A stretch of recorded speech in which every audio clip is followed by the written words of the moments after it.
Greetings guys, Joseph James here once again from theschooloftrade.com. This is your second video in a three-part series dedicated to your 3 steps to your trading success. Now of course in the previous video we did yesterday, we talked about step number 1, which was using our auto levels indicator to locate those very important levels of support and resistance. We talked about how this auto levels indicator, a proprietary indicator to our advanced members, makes it very easy for us because it does all this for us automatically.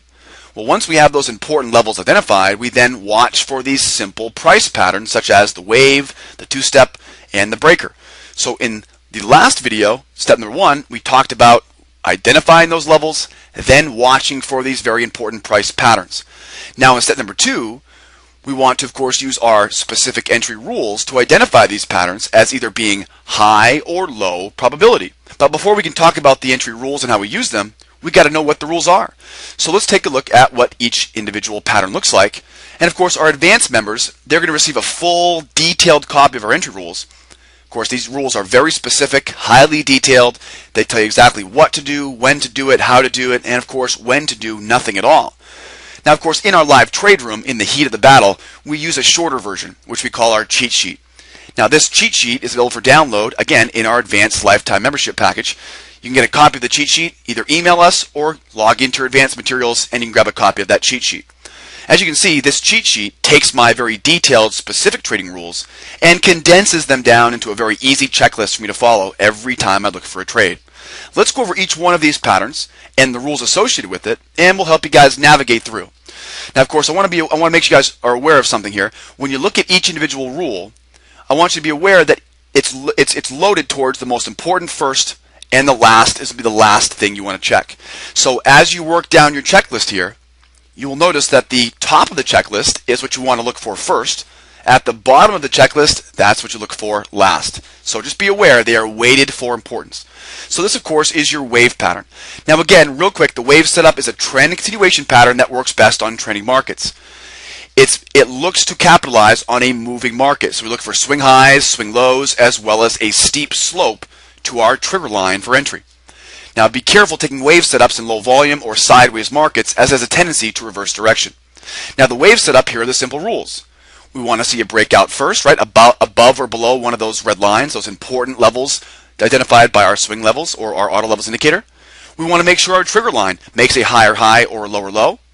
We want to make sure it's the perfect pattern so we don't see any stutter steps or any horizontal price patterns there that could make it not be what we call the perfect pattern. And as always guys, come out in our live trade room and we'll tell you what the perfect pattern looks like. We also want to make sure we have 6 to 8 ticks above our point of entry to make sure we have enough room to let this trade run.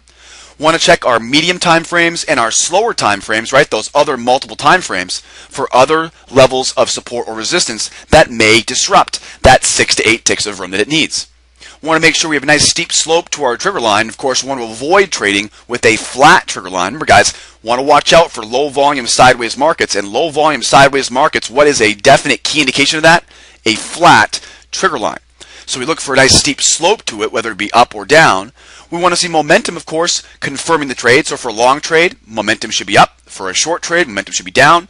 We also want to see good speed of the tape. Now when I say speed of the tape, I'm talking about using our pace of the tape indicator to identify increasing, right, steady, consistent increasing speed of the tape. Want to avoid decreasing red pace of the tape that would of course alert us to a deteriorating market. Now we can also disqualify this wave setup 3 different ways: time, price, and pot.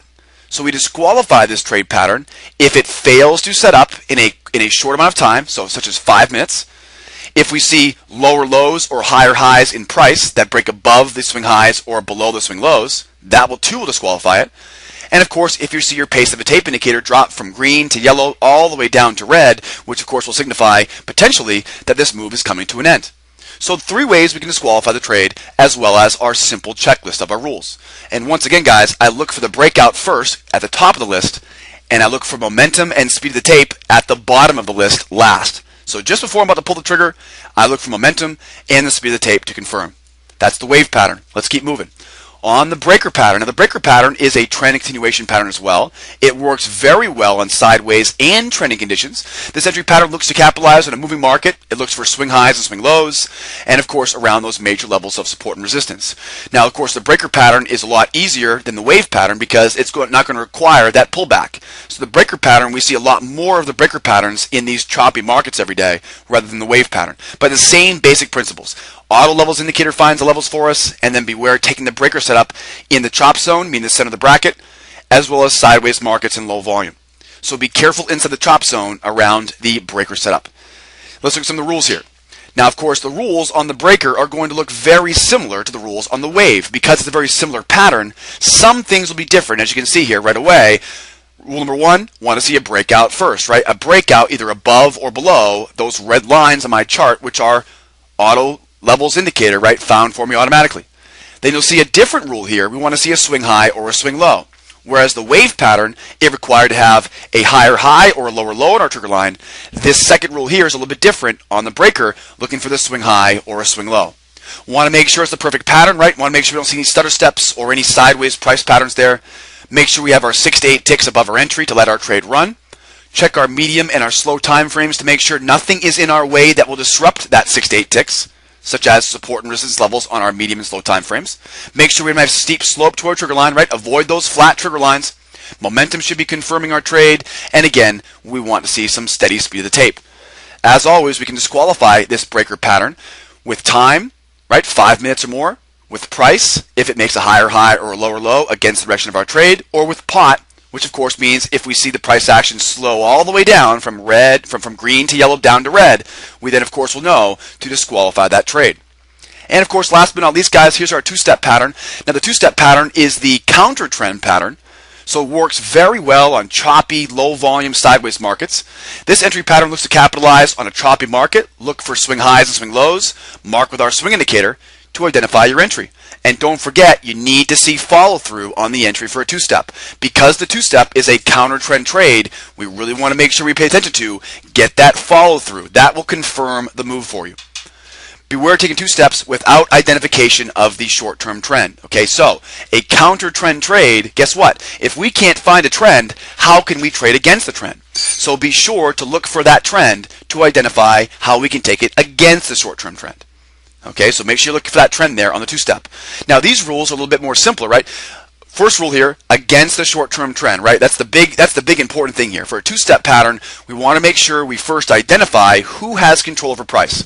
Once we identify that, or the trend in the market, we then want to go against that short-term trend for our two-step pattern to the long or the short side. We want to make sure it's taken at the extremes. And what I mean by that is we want to avoid the chop zone. So make sure when you enter a two-step pattern that we're not entering in the center of a bracket. And again, guys, we'll show you guys what a center of a bracket looks like in the live trade room. Just come out and join us anytime.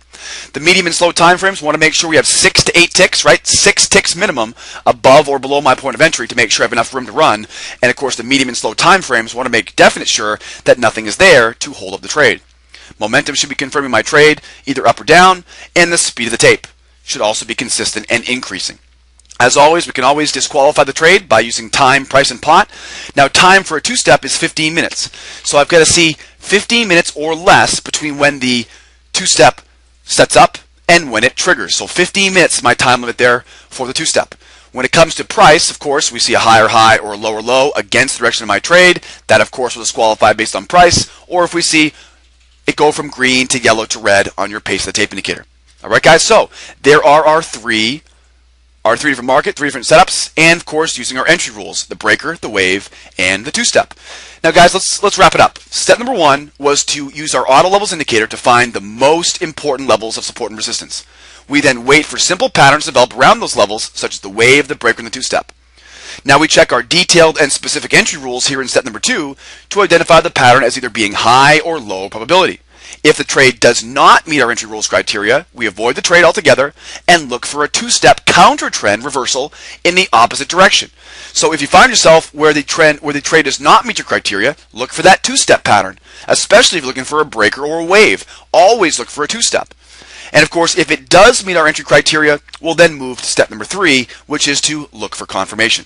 So guys, make sure you guys keep an eye out for our next video coming out later on this week, video number 3 of this 3-part series, which of course will talk about looking for confirmation of the move, and of course giving you the confidence you need to pull the trigger on your trades. Once again, guys, my name is Joseph James. This is the second video of a three-part series from theschooloftrade.com, the 3 steps to your trading success. Keep an eye out for the next video, which of course is step number 3, which is looking for the confirmation of your trade. Hope the video helps, guys. We'll see you guys in the trade room tomorrow. Don't miss a tick.